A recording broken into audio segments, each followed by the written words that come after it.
അടുത്ത question, if 5 pieces of A certain ribbon selected at random have a mean breaking strength 169.5 with standard deviation 5.7.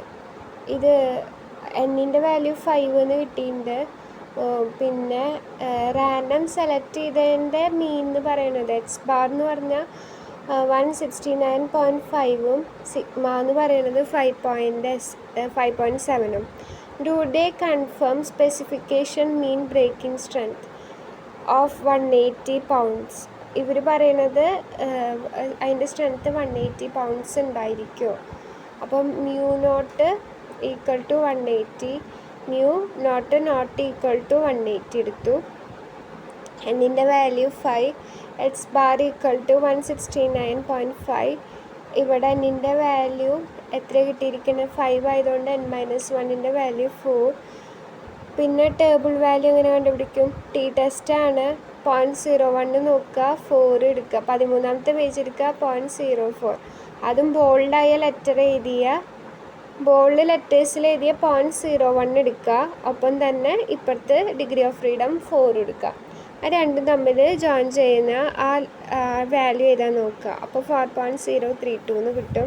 പിന്നെ എന്ത് ചെയ്യുക? T equal to X bar minus mu by S by √n substitute ചെയ്യുക. അപ്പോൾ നമുക്ക് -4.12 കിട്ടും.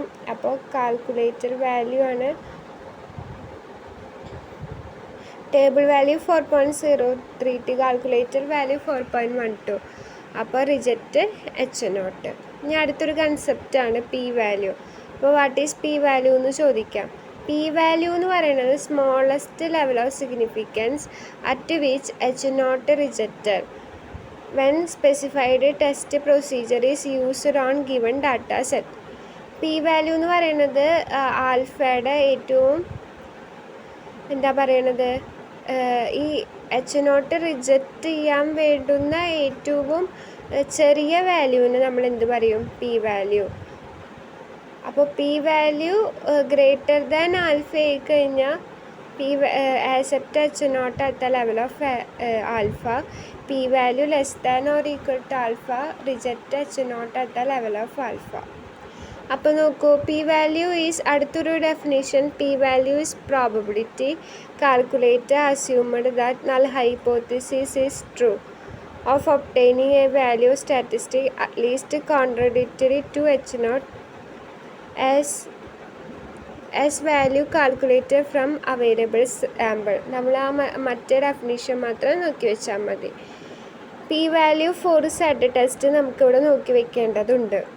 അപ്പോൾ അത് പറയുന്നത് എന്താ വെച്ചാൽ അപ്പർ ടെയിൽ കേസാണെങ്കിൽ, അപ്പർ ടെയിൽ വെച്ചാൽ ഇങ്ങനെ വരിക ഗ്രേറ്റർ ദാൻ വരികയാണെങ്കിൽ അവിടെ നമ്മൾ പി വാല്യൂ കണ്ടുപിടിക്കാൻ 1 - 5 ഫോർമുല കേട്ടോ. അതേപോലെ തന്നെ ലോവർ ടെയിലിന് 5 ടു ടെയിലിന് 2 × 1 - 5 അങ്ങനെയാണ് പറയണത്.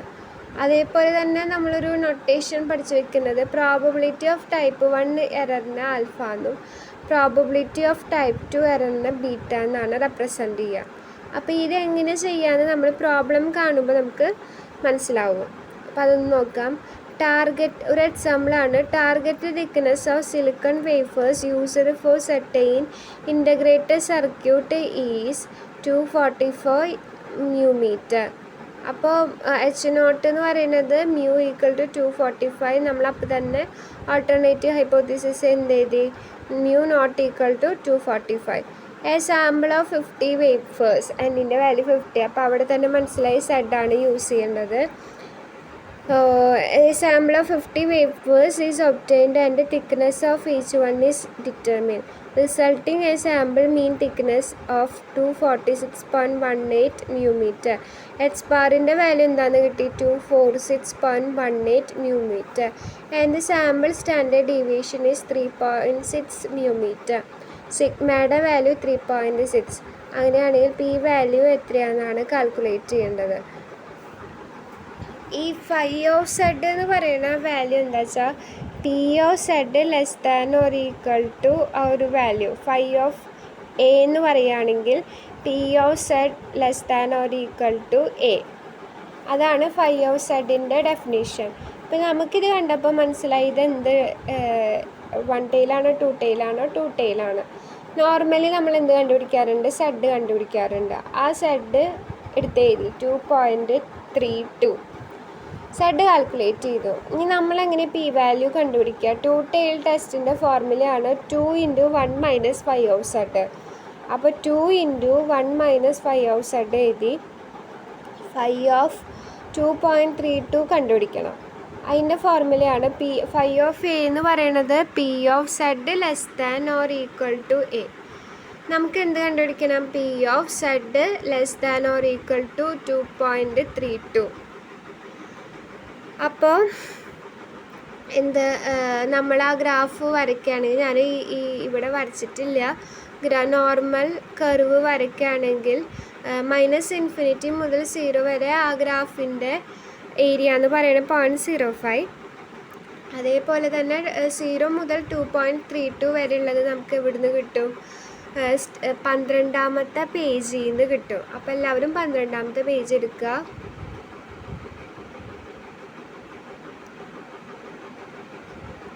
കണ്ടോ? ഈ 12ാമത്തെ പേജിൽ നിന്നാണ് നമുക്ക് എന്ത് കിട്ടുക? അതിൻ്റെ വാല്യൂ കിട്ടുക. എന്താണ് വാല്യൂ?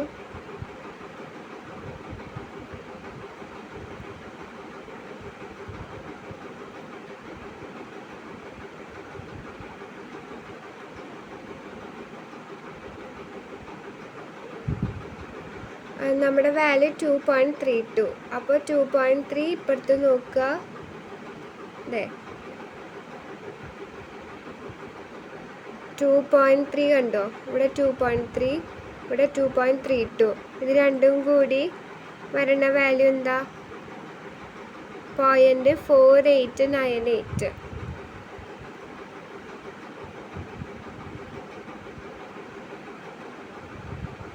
അപ്പോൾ നമുക്ക് എന്ത് കിട്ടി? 0.4898. രണ്ടും കൂടി ആഡ് ചെയ്തു. എനിക്കിപ്പോൾ കിട്ടിയത് ഫൈ ഓഫ് 2.32 ആണ്. പി വാല്യൂ എന്ന് പറയുമ്പോൾ 2 × 1 - 0.98. ഇതിപ്പോൾ നോട്ട് ഈക്വൽ ടു ആയതുകൊണ്ടാണ്. ഗ്രേറ്റർ ദാൻ വരികയാണെങ്കിൽ അതിൻ്റെ ഫോർമുല അപ്പർ ടെയിൽ എന്ന് പറയുമ്പോൾ എങ്ങനെയാണ് വരിക? ഈ ഒരു ഭാഗം. ലോവർ ടെയിൽ വരുമ്പോൾ ഫൈ ഓഫ് സെഡ്. ഇനി അടുത്തൊരു ക്വസ്റ്റ്യൻ നോക്കാം, അപ്പോൾ അത് കണ്ടാൽ മനസ്സിലാവും. മാനുഫാക്ചർ, ഇത് 2023 ചോദിച്ചിട്ടുള്ളതാണ്. 3 മാർക്കിനാ തോന്നുന്നു. Manufacture of A patent medicine claimed that it was 90% effective. ഞാൻ പറഞ്ഞിട്ടുണ്ട് ആ മെഡിസിൻ്റെ അത് വരുമ്പോൾ അവർ പറയും ഇത്ര എഫക്റ്റീവ്, നമ്മൾ അത്ര എഫക്റ്റീവാണെന്ന് എടുക്കരുത്.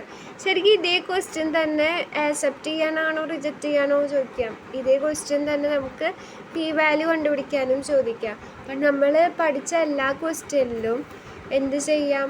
ആക്സെപ്റ്റ് റിജക്റ്റ് കുറേ ക്വസ്റ്റ്യൻ ചെയ്തുല്ലോ, അതിലൊക്കെ അതിൻ്റെ പി വാല്യൂ എന്താണെന്നുള്ള ചോദ്യം നമുക്ക് വേണമെങ്കിൽ ചോദിക്കാം. Manufacturer of a patent medicine claimed that it was 90% effective.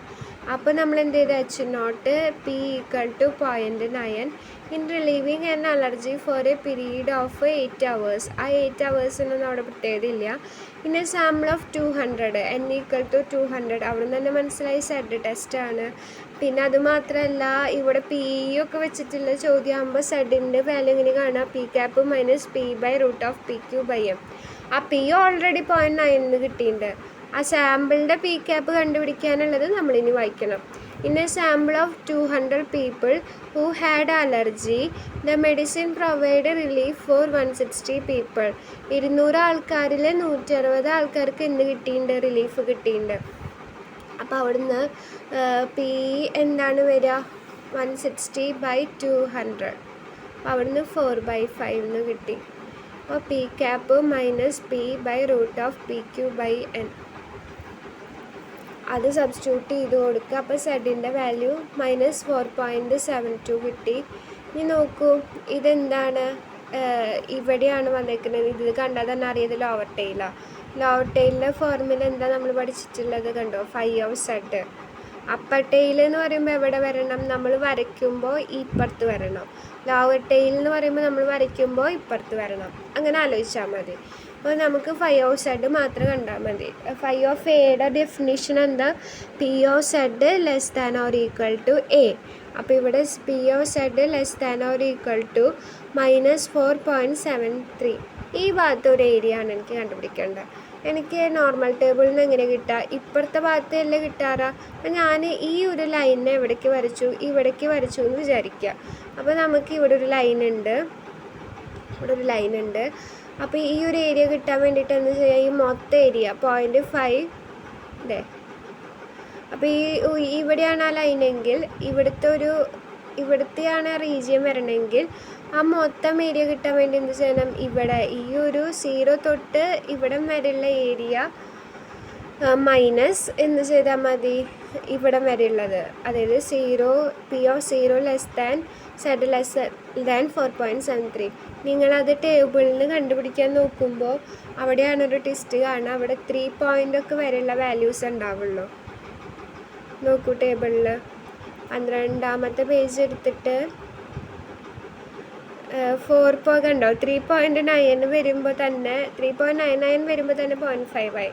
ആ 0.5ൻ്റെ അപ്പുറത്തേക്ക് ഒന്നും പോവില്ല. അപ്പോൾ ഈ പറയണ ആളുടെ ഏരിയ എന്ന് പറയണത് എന്താണ്?